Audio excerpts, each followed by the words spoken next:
Ladies and gentlemen, welcome back to the analysis of YOLENO TV. I hope you well from wherever you're watching this channel. I'd like to start this session by appreciating you so much for making this channel grow. If you wish to support us, just subscribe to our channel and give this video a like. One of the things that Mudavadi, William RUTO, and Wetangula kept emphasizing on is that when they took over the reins of power, they will make sure that Kenya does not take loans. I underscore the word loans. This is something that they kept pushing, a narrative that Uhuru took loans and as a result, we are facing this crisis.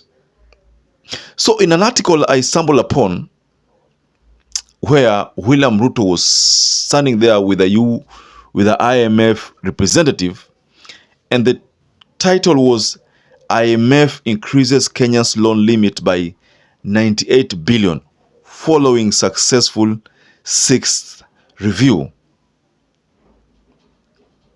I don't know whether we are on the same page with this information here that the loan limit has been escalated to 98 billion, meaning if Kenya was given up to 2 trillion, they cannot take 2.098 something there trillion.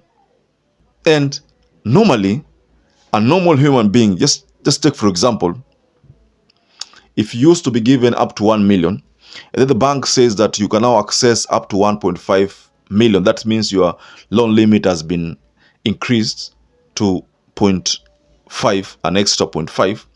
So for a normal human being, you would be tempted to take more. So Kenya has been given additional loan limit, an increase in the loan limit. It's like throwing a bone to a dog. What do you expect? The dog will rush and take that bone, or take a piece of meat, throw to a dog. What do you expect? The dog will rush and take that piece. Why? Because the dog prefers meat and bones to any other thing. RUTO has called on the World Bank and the International Monetary Fund, the IMF, to extend debt relief to developing countries hard hit by the COVID-19 pandemic. Kenya, therefore, I join other leaders in calling upon the World Bank, the International Monetary Fund, and other multilateral lenders to extend pandemic-related debt relief. So, IMF has given Kenya additional loan limit of 98 billion. This is akin to throwing that bone to a dog. This dog will definitely react and take that bone. So that is what we are seeing in this scenario of IMF tossing that increment in loan limit to Kenyans. I started off this analysis by reminding you about what the promise of William Samoei Ruto, not to ever build the economy based on loans. But here comes a scenario whereby now these loans wanachukua left, right, and center. And there has been narratives, though unconfirmed narratives, that as at this level, the debt ceiling imepanda juu sana. The loans ambazo zimechukuliwa with a span of 1 year zimezidi zile za Uhuru alikuwa anachukua wakati ule. Those are just unconfirmed narratives. But this loan limit increase, probably, they couldn't have just reviewed it if at all there was no application. So this means Kenya could have applied for an additional limit. And IMF could have seen that now that Kenya has applied for this, and the tax policy of Kenya favors the repayment plan that we give Kenya, then I think it's good if we just allow it.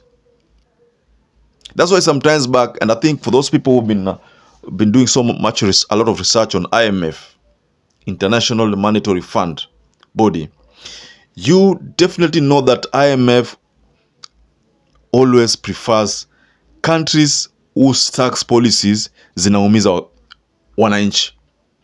Very poor countries, and there's no reason why these countries, they're happy to participate at their size, of course, in the lending, but they have to be repaid. Monetary Fund are two international organizations that receive a fair bit of criticism for being overly powerful empires used by the wealthy and influential to squash foreign developing nations. This criticism isn't entirely unfair either, but part of the problem stems from the average individual not knowing what the World Bank is and what they do.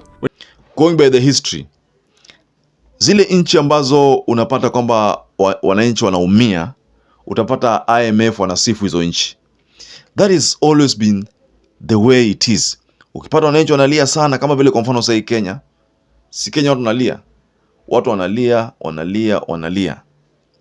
Lakini to them, if you ask them, they will tell you that now the economy of Kenya imepangwa vizuri. So then the question that as normal citizen would ask themselves or himself is now, if economy imepangwa vizuri, then how comes wananchi wanaumia? Mzigo umekuwa too much. You know? This translates to the West imposing certain tax policies on Kenyans. Who disagrees with me on that sentiment? I think that could be the case. I don't know, have you ever seen IMF come on board and say, look here, you people are overtaxing your citizens. We don't allow that. Ever seen any article that talks about that? Please, just don't hesitate to tell us below the comment section, because we will do an analysis on that article also. And you'll be the point of reference. Ever seen one? I've never stumbled upon any article says that now IMF wamesema nchi zipunguze ushuru zao. Never. That has never been the case. But what we normally experience is quite opposite to what we expect. Because what we expect is them to advise governments to lower the taxation, but what we see from them is that they are always praising countries that have punitive tax policies, like Kenya. And that explains why I started by sharing this article that IMF increases Kenya's loan limit by 98 billion following successful 6th review.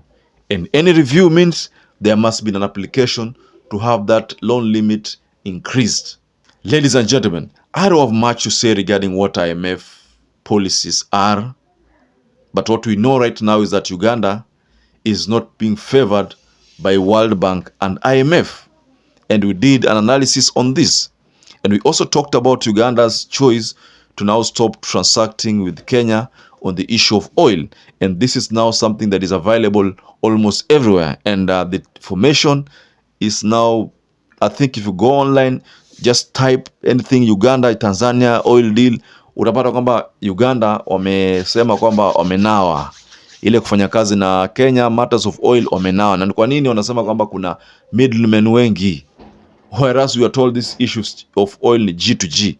Government to government is supposed to lower the cost of mafuta. But you see, what is happening is something that is quite opposite to what is expected. So, ladies and gentlemen, I'd like to rest my case there, but just take 1 second and go below the comment section and tell us what do you think about this latest expose from the meeting between IMF official and William Samoei Ruto, and that picture which you have shared, and I'm sharing it. You can just check on the screen. That is a picture.